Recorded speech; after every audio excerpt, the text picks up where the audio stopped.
आज भी मौजूद है द्वापर युग का कालिया नाग। भगवान कृष्ण के श्राप से बना पत्थर।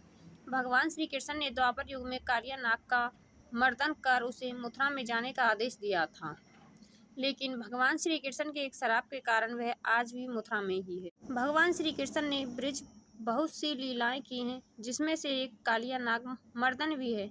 भगवान श्री कृष्ण ने यमुना को जहरीला बनाने वाले कालिया नाग का मर्दन कर मथुरा वासियों का उद्धार किया था। मथुरा से लगभग 5 किलोमीटर की दूरी पर जैंत गांव में आज भी कालिया नाग मौजूद है और वहां उसकी पूजा भी की जाती है। मान्यता है कि कालिया नाग मंदिर में पूजा करने से काल सर्प दोष से मुक्ति मिलती है। कालिया नाग मंदिर में नाग पंचमी पर लक्ष्मी मेला लगता है। पूरे देश से श्रद्धालु शामिल होने आते हैं। कालिया नाग का मर्दन।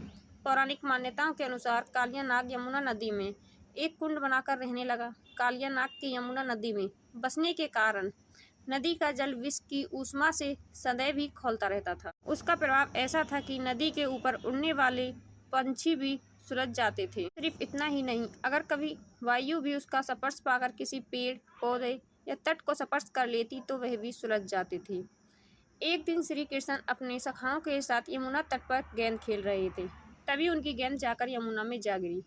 उस गेंद को निकालने के लिए जब कन्हैया नदी में जाने लगे, तब उनके साथियों ने उन्हें रोकने की कोशिश की। भगवान श्री कृष्ण ने सखाओं ने कहा कि नदी में कालिया नाग रहता है, लेकिन श्री कृष्ण ने उनकी एक बात नहीं सुनी और नदी में कूद पड़े। श्री कृष्ण के नदी में कूदने की खबर जैसे ही माँ यशोदा और गांव वालों को पता चली तो वह भी दौड़कर नदी के किनारे आ खड़े हुए। माँ कालिया नाग ने भगवान श्री कृष्ण को भी अपने विष का शिकार बनाने की कोशिश की, लेकिन वह ऐसा नहीं कर पाया। लेकिन श्री कृष्ण ने विषैले कालिया नाग को अपने वश में कर लिया। श्री कृष्ण ने कालिया नाग को दिया श्राप। भगवान श्री कृष्ण ने कालिया नाग को हराने के बाद उसे यमुना नदी और ब्रिज को छोड़कर जाने का आदेश दिया। भगवान श्री कृष्ण ने कालिया नाग से यह भी कहा कि यहाँ से जाते हुए तुम पीछे मुड़कर मत देखना, नहीं तो तुम वहीं पर पत्थर के बन जाओगे। भगवान श्री कृष्ण की बात सुनकर कालिया नाग वहां से जाने लगा। कुछ दूर जाकर जैसे ही उसने पीछे मुड़कर देखा तो वह वहीं पर पत्थर का बन गया।